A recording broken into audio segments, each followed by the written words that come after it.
Irian Jaya yang terletak sebelah utara Australia dipisahkan oleh Laut Arafura adalah provinsi Indonesia yang paling sedikit penduduknya. Alamnya keras dan kejam, terdiri dari payau pantai yang meninggi menjadi puncak gunung 4.800 meter tingginya. Pada tahun 1967, Freeport Indonesia datang kemari menambang biji tembaga di tengah-tengah pegunungan Jayawijaya. Pegunungan ini yang terletak hanya 4 derajat selatan Khatulistiwa sejak berabad-abad lamanya ditimbuni salju. Lama-kelamaan salju membeku, membentuk lapangan es gletser. Es ini sama tuanya seperti adat istiadat suku Amungme dan Damal.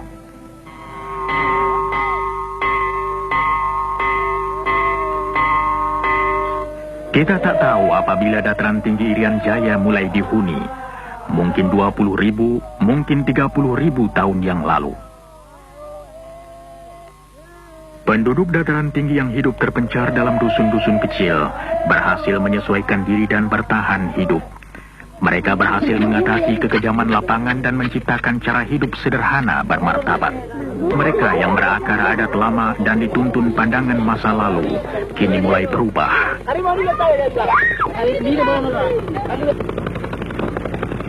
Beberapa penduduk desa mulai sadar akan adanya dunia yang lebih luas.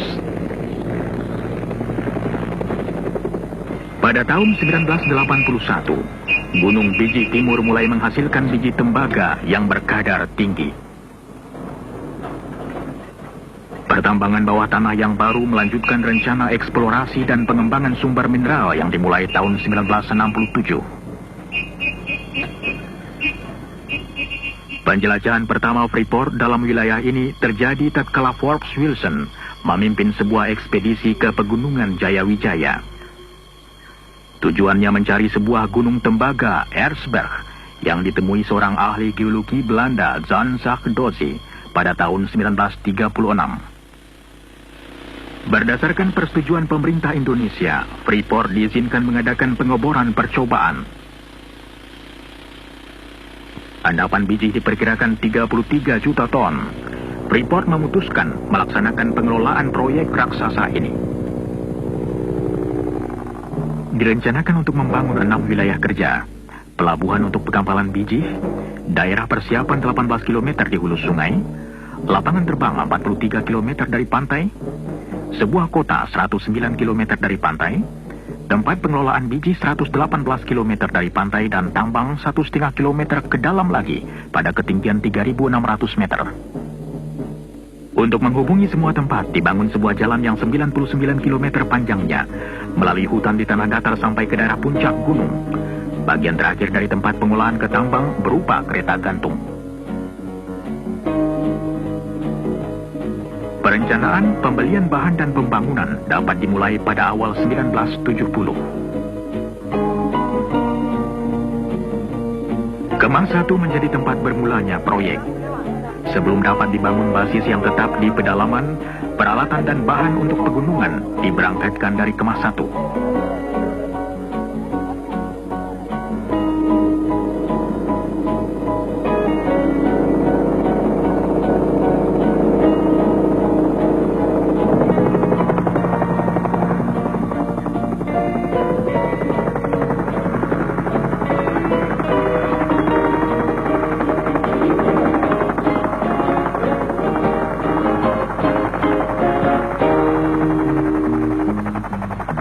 Mula-mula tidak ada tempat pendaratan helikopter. Pekerja diturunkan ke tengah-tengah hutan untuk mempersiapkan landasan helikopter.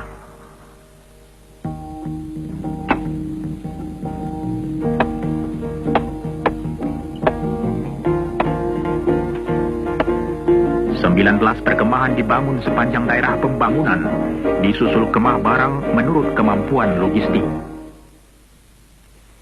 Logistics. If we needed a pound of nails, the closest hardware store was 600 Logistik, miles. bila kami memerlukan paku setengah kilogram, maka toko yang paling dekat di Darwin, 1000 km seberang Laut Arafura. 22 years of construction, I've been all over the world, and I've yet to see a place equal to this. Selama 22 tahun saya bekerja di bidang pembangunan, baru kali ini saya lihat daerah macam ini. Tiap hari hanya 4 jam cuaca baik. Selebihnya hujan, hujan es atau kabut. Usaha kami yang terpenting ialah agar semua tempat mudah dicapai. Seperti itu jembatan gantung yang kami bangun melintasi tebing. Sebelumnya 45 menit untuk sampai. Sekarang cukup jalan kaki 10 menit ke tempat tinggal. Beban paling berat yang dapat diangkut helikopter ialah 800 kg. Dan tim helikopter sangat berjasa dalam usaha membawa barang-barang untuk kami. Inilah satu-satunya cara untuk dapat memulai begitu cepat.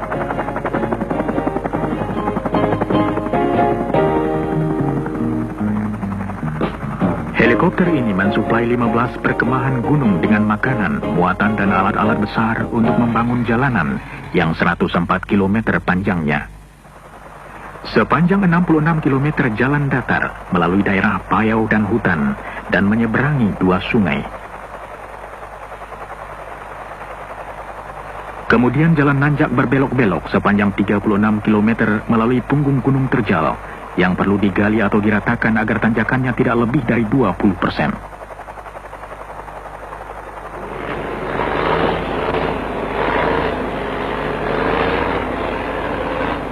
Di tempat-tempat yang terlalu sulit dilampaui terpaksa dibuat terowongan.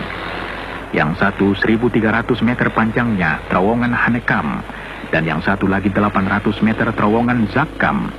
Konstruksi kedua terowongan seluruhnya ditunjang helikopter.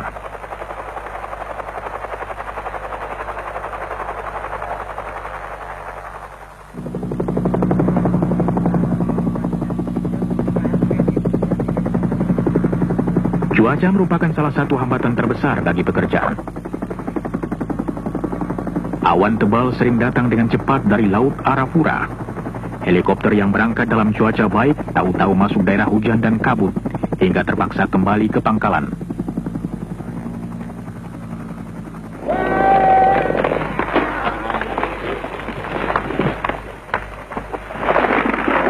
Untuk kayu, pekerja-pekerja cukup mengambilnya dari hutan sekitarnya.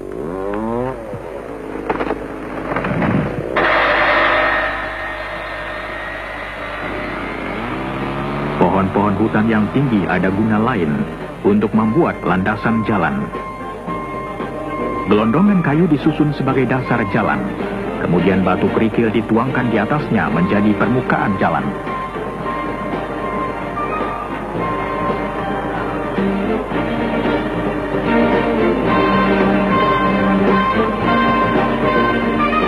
Waktu jalan siap, pengangkutan beralih dari helikopter ke truk.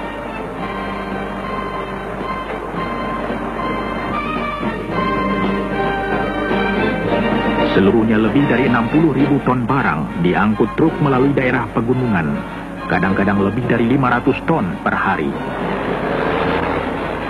Seringkali truk memerlukan bantuan bulldozer di jalanan pegunungan.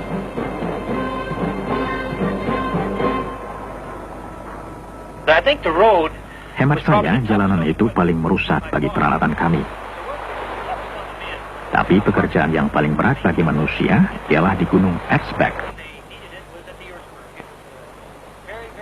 Kondisi pekerjaan kami amat berat selama 4 hingga 5 bulan pertama. Tambangnya sendiri terletak 1,5 kilometer dari tempat pengolahan biji. Dan dalam jarak itu termasuk kenaikan vertikal sepanjang 700 meter.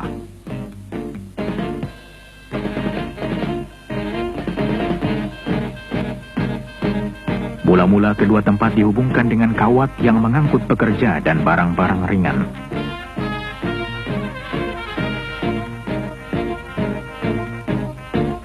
Kemudian dipasang kereta gantung untuk membawa pekerja, bahan dan kabel-kabel setebal 4 cm untuk pengangkutan biji.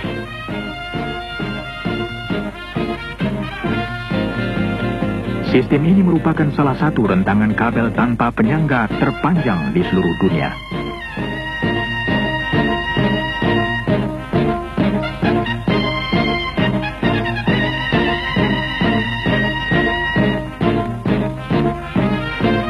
Pembangunan tempat pengolahan biji mempunyai tantangannya sendiri. Dari cuaca buruk dalam alam keras sampai batas waktu dan masalah logistik.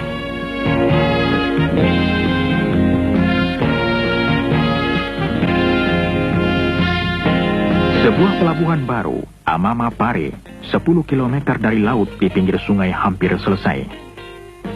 Semua fasilitas bandar laut modern harus dibangun. Dari tongkang-tongkang dan tambatannya, sampai alat pembawa barang dan pemuat kapal.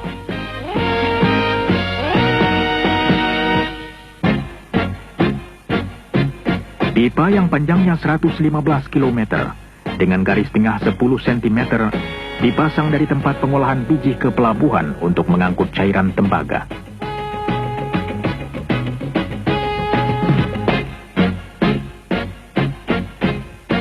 Cairan kental endapan tembaga dalam pipa dipompa mula-mula untuk melewati punggung gunung. Kemudian daya berat membawa cairan ini ke bawah sepanjang 74 km ke pelabuhan. Di tengah-tengah kesibukan operasi awal, pada bulan Maret 1973, sebuah pesawat terbang jet mendarat di Timika. Pesawat ini membawa tamu istimewa Yang Mulia Presiden Soeharto. Bersama dengan pejabat lain, beliau datang untuk meresmikan pembukaan fasilitas penambangan.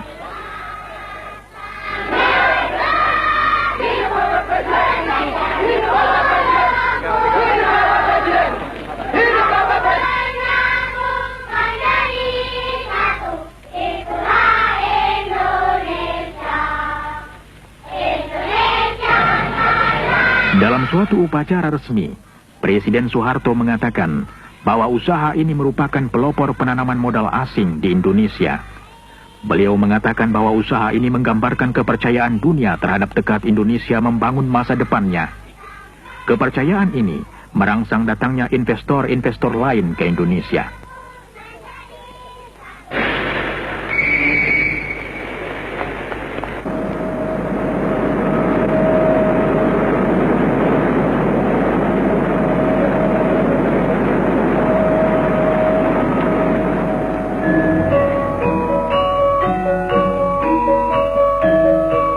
Dalam suatu upacara lain, Presiden Soeharto mendapat hadiah dan beliau membuka selubung batu kenangan kota Tembagapura.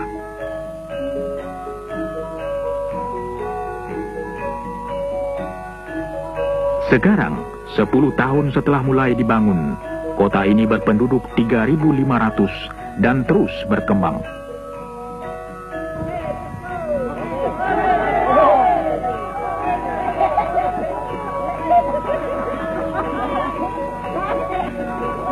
Tembagapura memiliki semua fasilitas kehidupan modern, masjid dan gereja, jawatan pemadam kebakaran, toko, tempat makan, pabrik roti dan kantor perjalanan.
Walaupun letaknya terpencil, kota ini menyediakan fasilitas pengajaran sampai tingkat sekolah lanjutan untuk anak-anak Indonesia.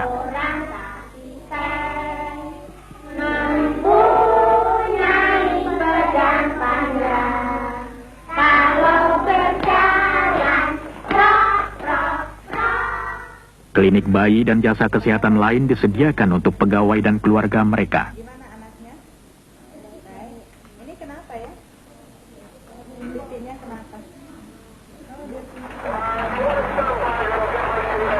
Hubungan dengan dunia luar, Provinsi Irian Jaya, Jakarta, dan luar negeri diadakan melalui satelit dan lapangan terbang Timika.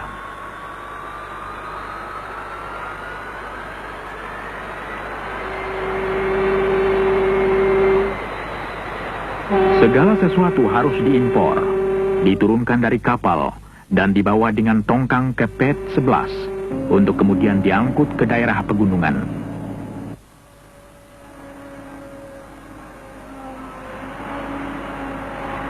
Untuk menjaga jangan ada kekurangan barang diperlukan jari cekatan dan pensil tajam. Semua angka harus ditelusuri. Peralatan dipelihara dan dibetulkan. Untuk menjaga kelancaran kerja diperlukan salah satu tim karyawan yang paling besar di Indonesia. Tambang tembaga ini adalah satu-satunya tambang tembaga di negeri ini. Itu akan berarti juga akan menambah devisa, selain tentu saja merupakan tempat pendidikan tenaga-tenaga ahli yang terampil di dalam bidang pertambangan, dan juga menambah kesempatan kerja dan menambah pendapatan pemerintah selain dari devisa juga tentu dengan pajak dan lain-lain. All of the buildings and structures you see around the work Semua areas bangunan of dan the gedung town. yang Anda lihat sekitar tempat kerja dan kota membuktikan bahwa Freeport punya komitmen yang panjang di Indonesia. We're standing at the heart of the operation right now, the trams. Kami berdiri di jantung operasi, kereta gantung. Jika kereta mogok, biji tidak dapat diambil dari tambang. Akibatnya tidak ada pekerjaan di tempat pengolahan. Part of the operation and how successfully we operated. Jadi inilah kunci operasi kami. Berhasilnya proyek kami tergantung pada kelancaran bekerjanya kereta gantung.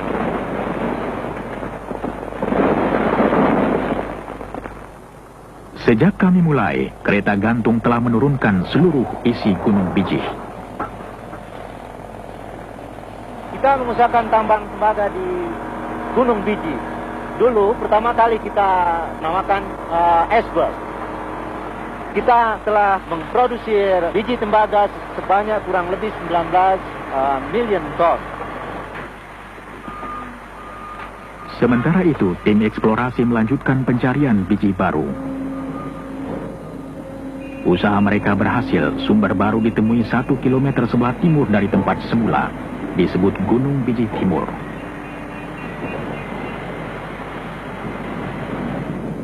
Endapan biji ini ternyata lebih besar dari endapan Gunung Bijih pertama. Tahun 1976 dimulai penggarapan tambang baru. Dalam pembangunan tambang di bawah tanah ini, kami berhasil menyelesaikannya menurut rencana di bawah anggaran belanja dan dengan gangguan sedikit mungkin pada operasi pertambangan terbuka yang berdekatan. Endapan Gunung Bijih Timur beda dengan endapan terbuka terkubur di dalam gunung. Tempat ini adalah tambang tembaga bawah tanah pertama di Indonesia. Mula-mula tidak ada cukup pekerja terampil untuk pertambangan bawah tanah. Tenaga dari luar harus didatangkan. Tugas mereka ganda, mengelola tambang secara profesional dan mengalihkan keterampilannya kepada pekerja Indonesia. That is right position. Yeah. We just rise slowly, right? Raise it real slow. Watch your door.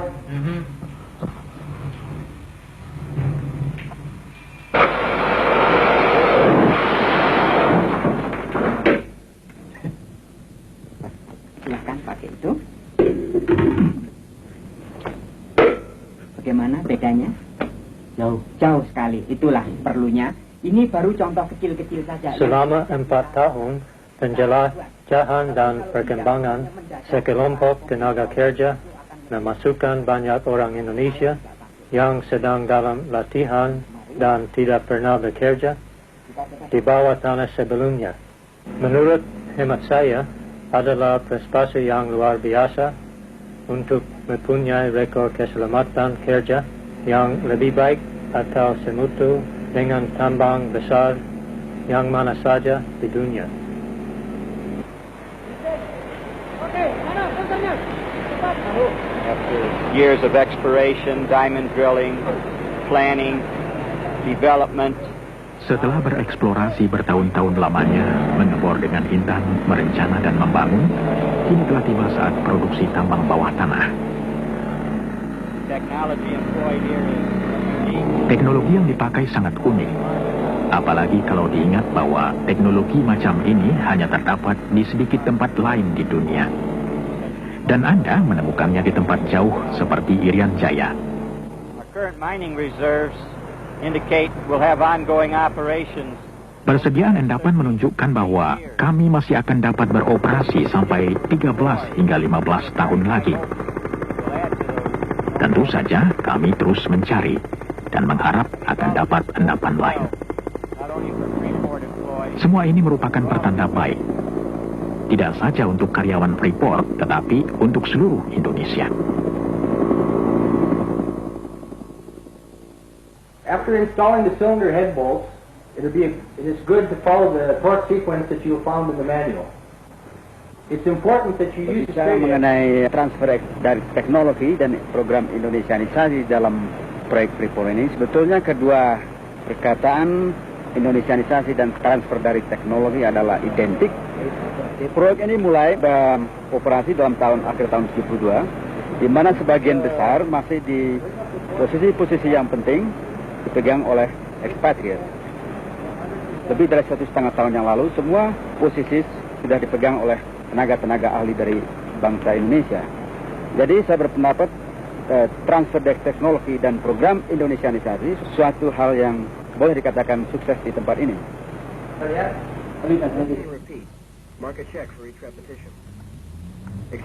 Pengalihan keterampilan dicapai dengan latihan sambil kerja dan dalam bengkel-bengkel kerja. Fitness motor terdiri dari rotor, kemudian motor ini adalah di start dari dalam tank, diisap oleh pompa. Ya. Sudah lebih dari 1.200 orang Indonesia mengikuti pelbagai penataran. Langsung dioperate ke kontrol.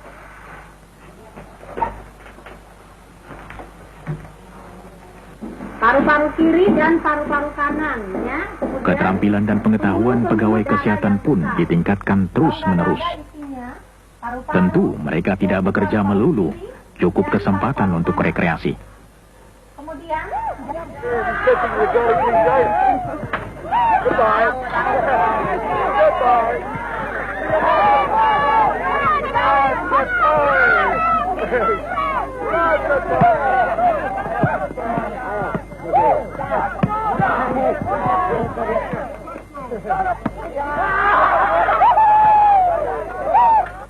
Oh, what a hit! All right! Easy! Oh, second ball! Woo!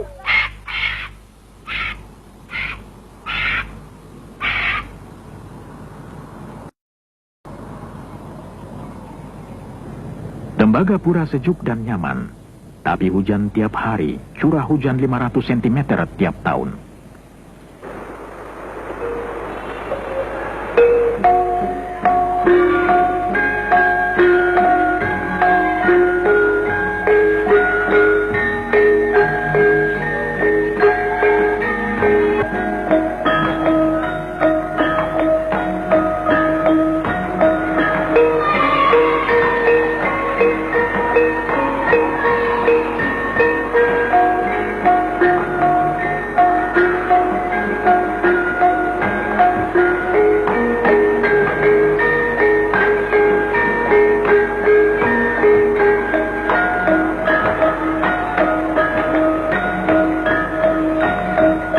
Namun semangat tak luntur dan pekerjaan proyek jalan terus.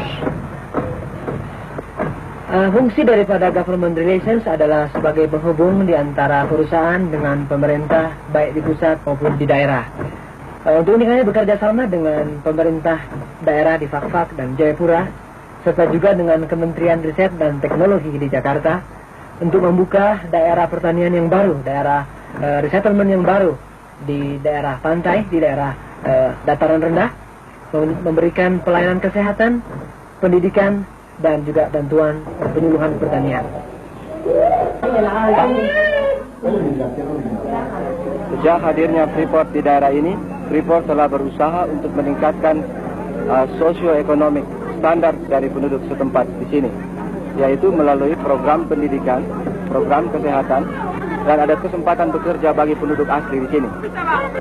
Sekarang ini, program bantuan bagi penduduk asli ini sedang disentralkan di Timika dengan satu program bantuan antara pemerintah daerah dan Freeport dengan proyek yang kita sebut Resettlement Project. Di belakang ini kita bisa melihat ada toko berjalan atau mobile store. Freeport menjual setiap minggu kepada penduduk setempat ini bahan-bahan pokok yaitu beras, minyak goreng, sabun dan lain sebagainya untuk keperluan penduduk setempat di sini. Juga di sebelah sana kita bisa melihat ada klinik. Itu kita memberikan pengobatan cuma-cuma kepada penduduk setempat. Ada 3 klinik di proyek ini dengan pelayanan pengobatan cuma-cuma.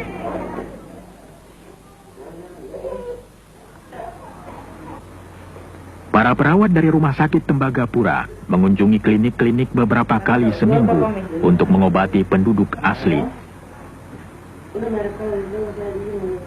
Wanita dengan anak kecil dianjurkan untuk mengikuti kelas khusus untuk perawatan bayi. Suku Damal dan Amungme yang paling banyak berhubungan dengan proyek. Sumber dan lambang kekayaan utama, pesta panggang babi menambah gengsi mereka. Perusahaan membagi-bagi benih pangan baru pada mereka dan mengajar cara bertani yang lebih produktif. Hasilnya, gizi mereka bertambah baik dan untuk pertama kali, hasil pertanian mereka dapat dijual. Dengan masuknya proyek ini ke daerah ini, tentu akan menimbulkan sedikit tegangan karena kita membawa teknologi zaman luar angkasa ke daerah yang terbelakang. Sekarang juga dengan bekerja sama dengan pemerintah, kita lagi mengusahakan apa yang kita namakan proyek resettlement, yang merupakan suatu proyek yang besar yang berhubungan dengan adanya proyek ini di tempat ini.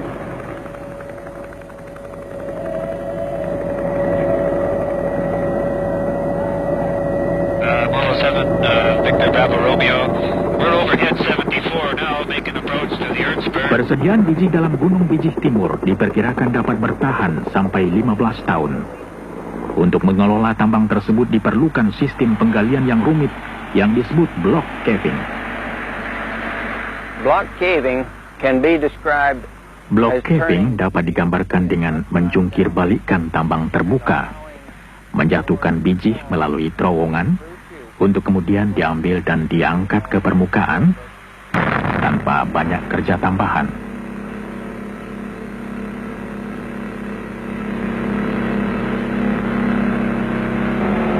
Pekerjaan ini dilakukan sepotong-sepotong. Bagian yang akan dilongsorkan dipersiapkan dulu. Di bawah tempat biji dibuatkan dulu terowongan.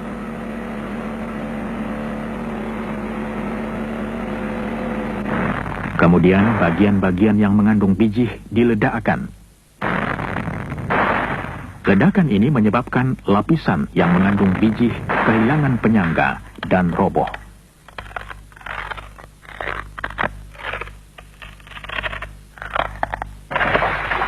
Jatuhnya di terowongan-terowongan yang sudah dipersiapkan.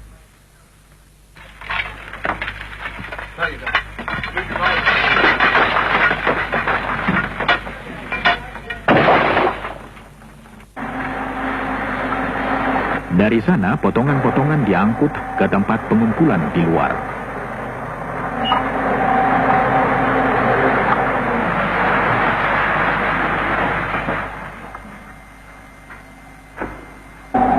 Potongan yang jatuh menyebabkan bagian lain kehilangan penyangga dan terjatuh juga ke dalam terowongan.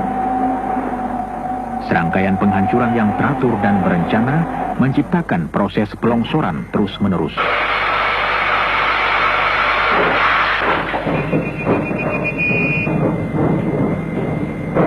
Kereta api listrik mengangkut biji ke tempat pengolahan.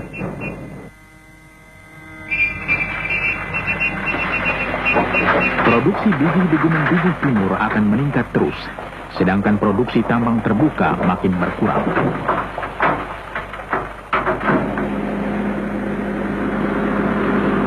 biji kasar dari kedua tambang dibawa ke tempat penghancuran yang sama.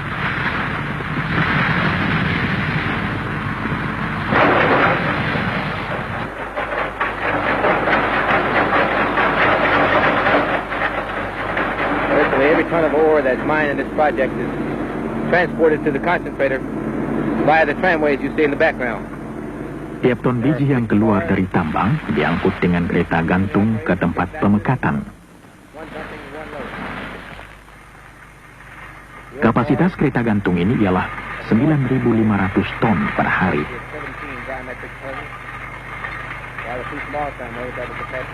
6 kereta bergerak terus-menerus, 1 diantaranya menuang, 1 diisi. Kabel gantung kereta tersebut panjangnya 58 km. Anda dapat mengerti bahwa kesulitan utama ialah memelihara sistem gantung ini. Tiap kabel diperiksa 1 kali seminggu.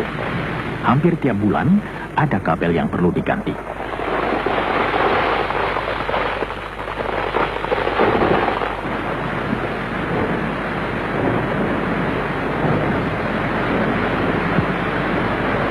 Biji dihancurkan lagi di tempat pengolahan. Kemudian ditambah air menjadi semacam cairan terdiri dari biji halus.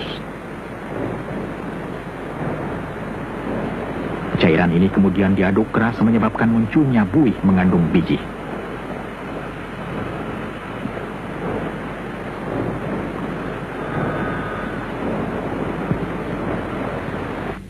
Bahan ini kemudian diperiksa dalam laboratorium untuk menentukan kadar tembaga, emas, dan perak. 96% dari tembaga yang semula terkandung dalam biji dapat dipakai. Hasil yang paling tinggi di seluruh dunia.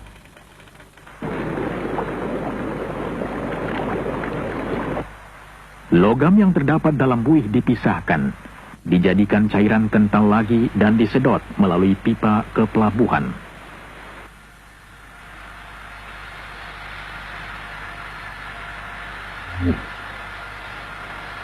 Di sana cairan dikeringkan dan konsentrat siap untuk diekspor.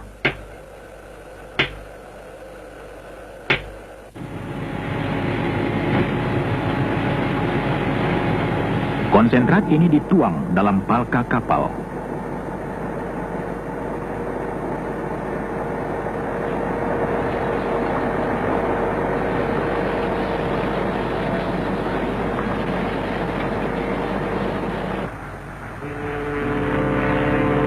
Karena muara sungai Tipuka dangkal, maka kapal hanya diisi sebagian.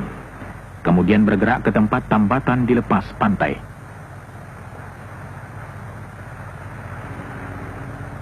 Di sana sisa konsentrat tembaga dipindahkan dari tongkang sampai kapal penuh.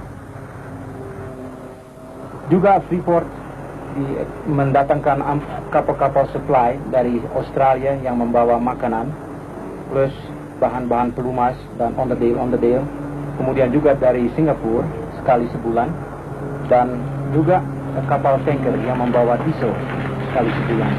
Rata-rata tonnage yang di handle di pelabuhan adalah 6.300 metric tons. Saya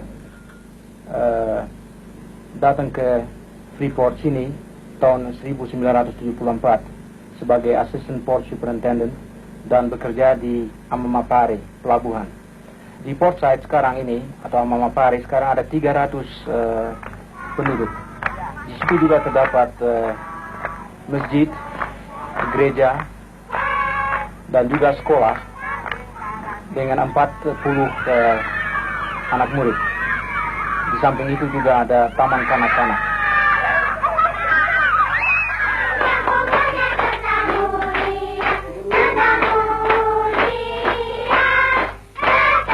Pesta ulang tahun merupakan tradisi hampir seluruh dunia. Pesta bayi yang pertama lahir di Tembagapura baru-baru ini merayakannya. Sesuai dengan salah satu tradisi Indonesia, merantau, banyak lelaki meninggalkan kampung halamannya mencari petualangan di tanah yang jauh. Mereka datang untuk bekerja di proyek tembaga. Tetapi bukan hanya ini usaha mereka. Mereka membawa adat mereka, membangun masyarakat baru, dan memberikan warna baru, hidup dan vitalitas pada tanah jauh ini. Ini betul-betul merupakan suatu daerah Indonesia mini, karena di daerah ini bekerja orang-orang Indonesia mulai dari Sabang sampai Merauke, dari ujung utara Sumatera sampai selatan kepada Irian Barat. Dan semuanya adalah bekerja sama untuk suksesnya proyek ini.